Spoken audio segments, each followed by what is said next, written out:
Hello student, welcome to Pratibha academy classes. मैं assistant professor doctor Pratibha Singh. आज की जो आप लोगों की क्लास है, ये क्लास MPTET वर्ग द्वितीय हिंदी साहित्य से संबंधित होगी।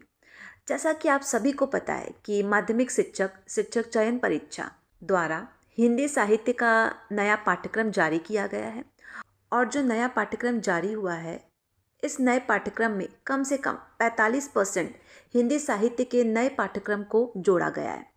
और वो जो 45% नए पाठ्यक्रम को जोड़ा गया है, उन सारे क्लास को हम लोग काफ़ी अच्छे से काफ़ी कम समय में कवर करेंगे, तो आप लोग बिल्कुल भी परेशान ना हो।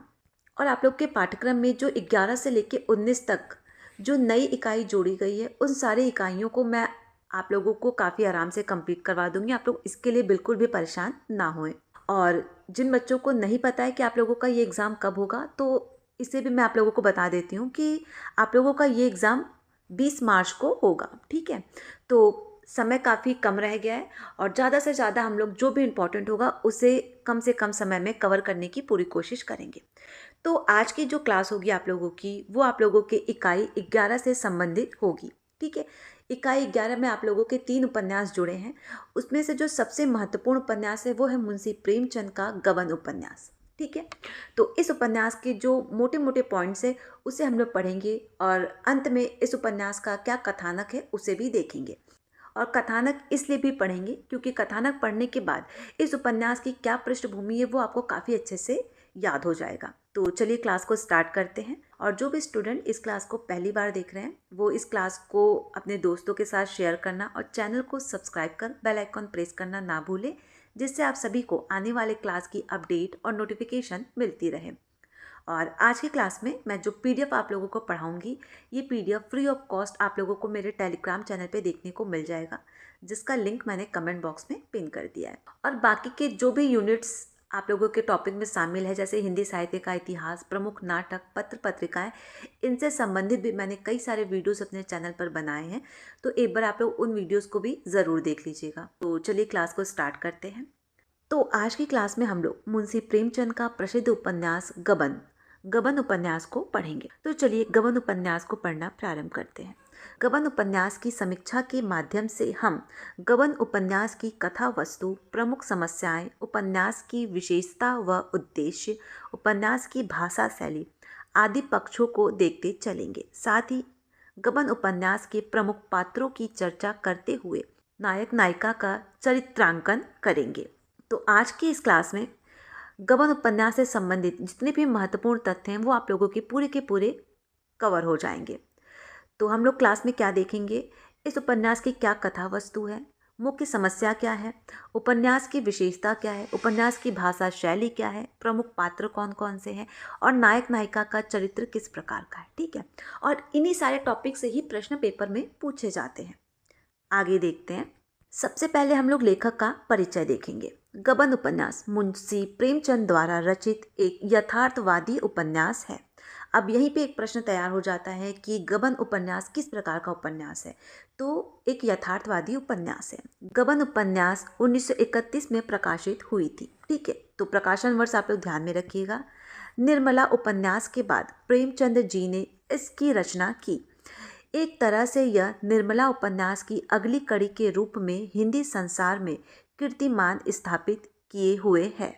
गोदान, सेवा सदन, प्रेमाश्रम, गबन, रंगभूमि, निर्मला आदि अनेक उपन्यास प्रेमचंद जी ने लिखे हैं। ठीक है, तो आपको यहाँ पे याद होना चाहिए कि मुंशी प्रेमचंद के कौन कौन से उपन्यास हैं।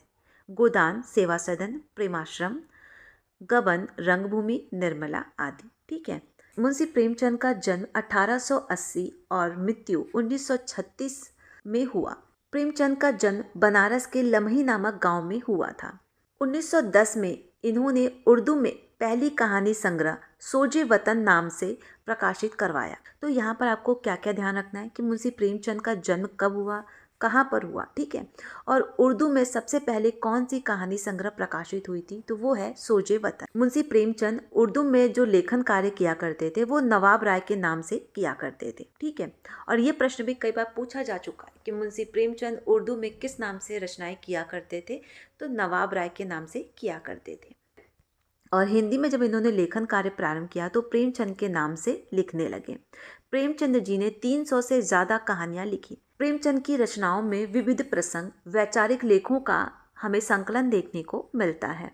अब हम लोग देखेंगे गबन उपन्यास का अर्थ क्या है। एटलीस्ट हम जिस उपन्यास को पढ़ रहे हैं उस उपन्यास का अर्थ तो हमें पता होना चाहिए। गबन अर्थात चोरी, ठीक है। तो गबन शब्द का अर्थ होता है चोरी, किसी की अमानत को हड़पना।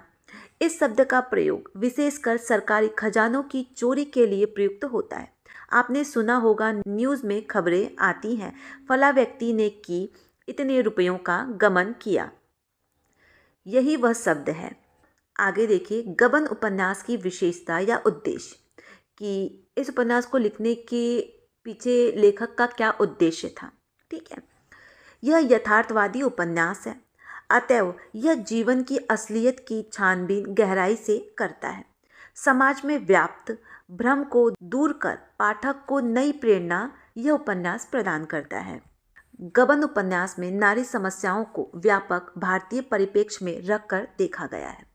साथ ही साथ इस समस्या को राष्ट्रीय आंदोलन से जोड़ा गया है।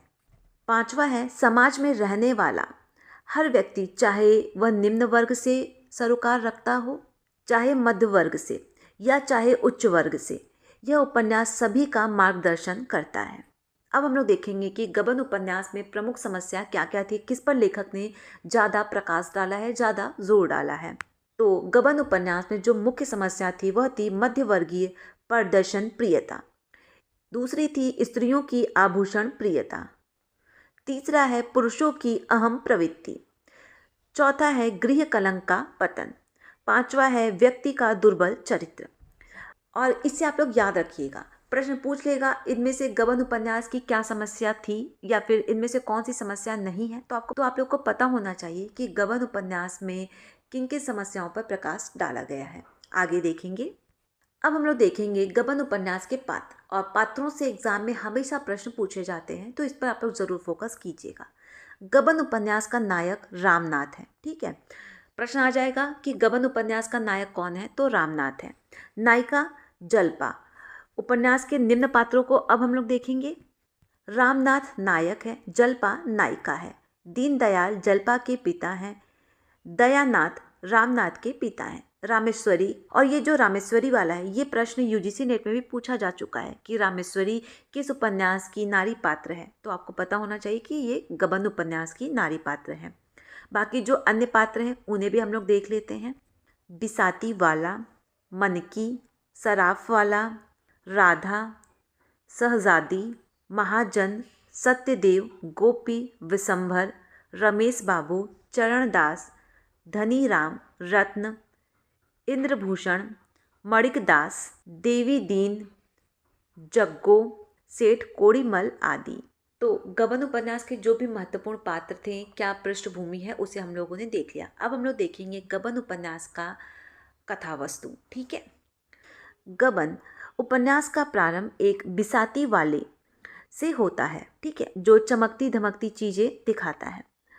उसमें से एक चंद्रहार देखकर जल्पा, जो अभी बच्ची ही थी, अपनी माँ से ज़िद करने लगती है। जल्पा अपनी माँ से ज़िद करने लगती है उस चंद्रहार के लिए।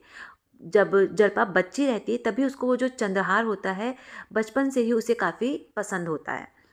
उस वक्त माँ उसे मना कर देती है, पर जब दीनदयाल पत्नी के लिए चंद्रहार लाता है तो जल्पा गुस्सा हो जाती है। यानी जब जल्पा के पिता जल्पा की माता के लिए चंद्रहार लाते हैं तो जल्पा उसे देखकर बहुत गुस्सा हो जाती है।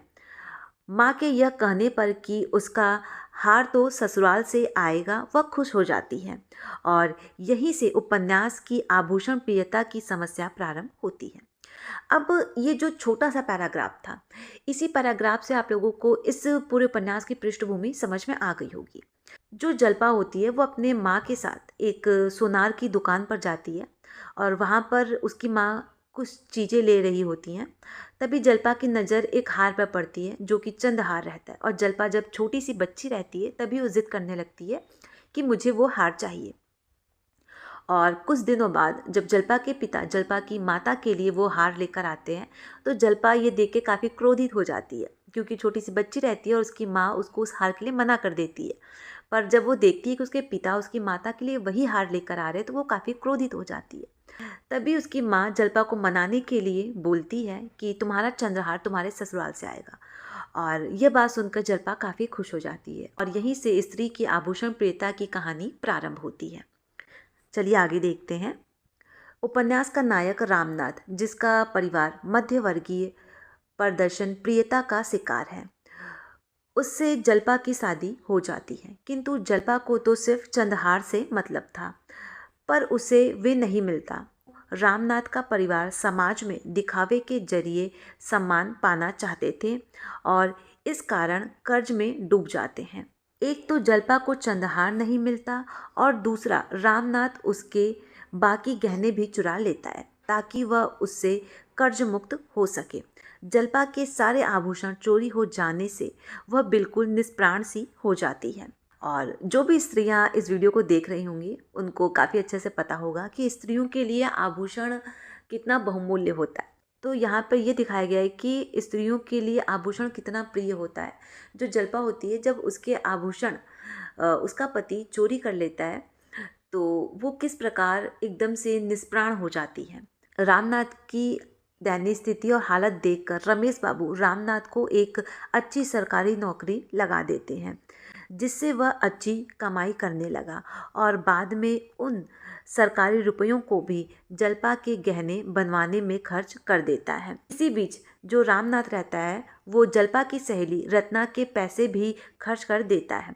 छोटी छोटी समस्या एक दिन उसके लिए इतनी बड़ी हो जाती है कि उसे अपना घर छोड़कर कलकत्ता आना पड़ता है और यहाँ उसकी ज़िंदगी का नया अध्याय प्रारंभ होता है। जो रामनाथ होता है, जो इस उपन्यास का नायक है, उसकी सरकारी नौकरी तो लग जाती है, पर सरकारी नौकरी में भी जो उसके पैसे बचते हैं उस पैसे से वो जल्पा के लिए सोने के आभूषण बनवाना प्रारंभ कर देता है। और उसी बीच जल्पा की मित्र होती है रतन, उसके भी जो कुछ पैसे होते हैं उसे भी रामनाथ खर्च कर देता है और उसकी ये जो छोटी छोटी समस्याओं में पैसे खर्च करने की जो आदत थी वो उसको एक बड़े समस्याओं की ओर लेकर चली जाती है। ट्रेन में उसकी मुलाकात देवी दीन से होती है और उसी के घर वह रहने लगता है। गिरफ्तारी का डर भी उसे सताता है। अपने डर के कारण वह पुलिस वालों की नज़र में आ जाता है और गबन का इल्ज़ाम कबूल करता है, पर पुलिस वाले तो उसे यूं ही उठा लाते हैं और उसे इस इल्ज़ाम से बचने के लिए पुलिस वाले उसे एक केस में मुखबिर बनने को कहते हैं।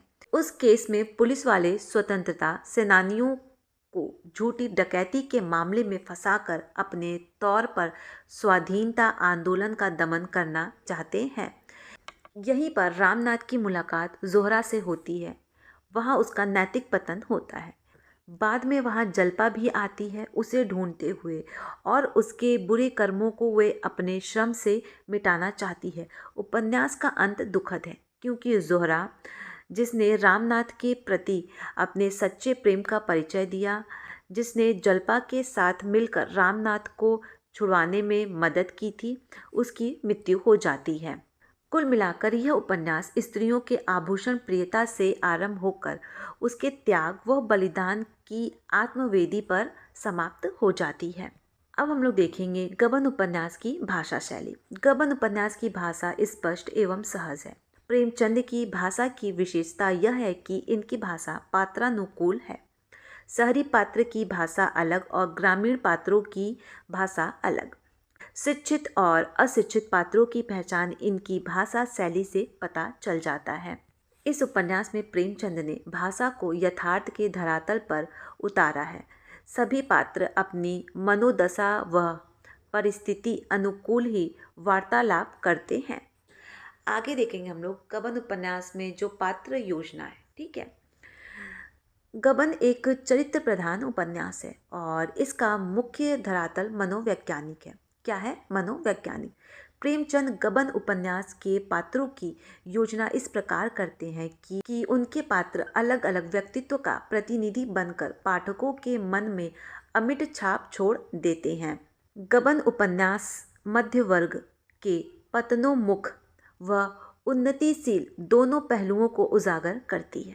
प्रेमचंद ने इसमें उपन्यास की दृष्टि से पात्रों की संख्या उतनी ही रखी है जितने में ये कथा वस्तु को विस्तार दे सके, समाज के हर तबके के लोगों के चरित्र को उभार सके। अधिक पात्रों की संख्या कभी कभी कथा वस्तु को समझने में बाधा पहुंचाते हैं। उपन्यास के पात्रों के माध्यम से प्रेमचंद यथार्थ पात्रों की सृष्टि करते हैं, ऐसे पात्र जो समाज में आज भी अपनी चारित्रिक प्रवृत्तियों के कारण बने हुए हैं। जल्पा के माध्यम से एक ऐसी स्त्री का चित्रण करते हैं जिसने अपने जीवन में पति से ज़्यादा आभूषण को महत्व दिया है और उसके कारण ही रामनाथ एक के बाद एक अपराध करता चला गया। रामनाथ के माध्यम से ही मुंशी प्रेमचंद ऐसे अहमवादी पुरुषों का चित्र खींचते हैं जो पत्नी के सामने बड़ी बड़ी बातें करता है पर पीठ पीछे उसी के गहने चोरी कर अपने पिता को देता है। अपनी पत्नी को अपनी आर्थिक व्यवस्था बताने की बजाय उसे प्रभावित करने हेतु उधार पर गहने ले आता है। दयानाथ के माध्यम से मुंशी प्रेमचंद ने ऐसे पिता का चित्र प्रस्तुत किया है जो समाज में दिखावे की जिंदगी जीते हैं। रामनाथ की शादी में भी ज़रूरत से ज़्यादा खर्च करने पर कर्ज का बोझ आ जाता है और उसकी भरपाई वे बहू के गहने देकर चुकाते हैं। यहाँ भी वे एक ऐसे पिता के रूप में प्रस्तुत होते हैं जिसे अपने बेटे को बहू के गहने चुराने पर डांटना चाहिए, पर वे ऐसा नहीं करते हैं और स्वयं उस पाप में भागीदारी बन जाते हैं। जोहरा का चरित्र समाज के एक ऐसे वर्ग को प्रस्तुत करता है जिसे लोग निकृष्ट कोटि का काम करने वाले लोगों की श्रेणी में रख देते हैं, पर वहीं जोहरा अपने प्राणों की परवाह किए बगैर ही रामनाथ को उस जंजाल से मुक्त कराती है। गबन उपन्यास में ऐसे पात्र भरे हुए हैं जो अपनी चरित्रगत विशेषता द्वारा पाठकों को संदेश देते हैं और उनका मार्गदर्शन भी करते हैं। कुल मिलाकर निष्कर्ष रूप में कहा जा सकता है कि गबन उपन्यास के पात्रों की योजना प्रेमचंद जी ने बहुत विचार कर किया है। हर पात्र अपने चरित्र को बखूबी तरीके से निभाता है और समाज में सकारात्मक प्रभाव भी डालता है। तो इस प्रकार MPTET वर्ग द्वितीय के इकाई 11 में जो मुंशी प्रेमचंद का गबन उपन्यास शामिल था उसे मैंने आप लोगों को काफ़ी विस्तारपूर्वक पढ़ा दिया है। गबन उपन्यास से संबंधित जितने भी महत्वपूर्ण तथ्य थे वो सब मैंने आप लोगों को बता दिया है। किसी भी प्रकार का कोई भी डाउट होता है तो आप मुझे कमेंट करें या फिर कमेंट बॉक्स में मैंने अपने इंस्टाग्राम का लिंक पिन कर दिया है तो वहाँ पर आप मुझे डायरेक्ट मैसेज कर सकते हैं। और आज की क्लास में मैंने जो PDF पढ़ाया है ये PDF मैं अपने टेलीग्राम चैनल पे शेयर कर दूंगी जिसका लिंक मैंने कमेंट बॉक्स में पिन कर दिया है। और ये क्लास आप लोगों को कैसा लगा आप लोग मुझे कमेंट करके ज़रूर बताइएगा और इस क्लास को ज़्यादा से ज़्यादा अपने दोस्तों के साथ शेयर करना, चैनल को सब्सक्राइब कर बेल आइकॉन प्रेस करना ना भूलें जिससे आप सभी को आने वाले क्लास की अपडेट और नोटिफिकेशन मिलती रहे। और नेक्स्ट आप लोगों को किस टॉपिक पर क्लास चाहिए आप लोग मुझे कमेंट करके ज़रूर बताइएगा। Thank you.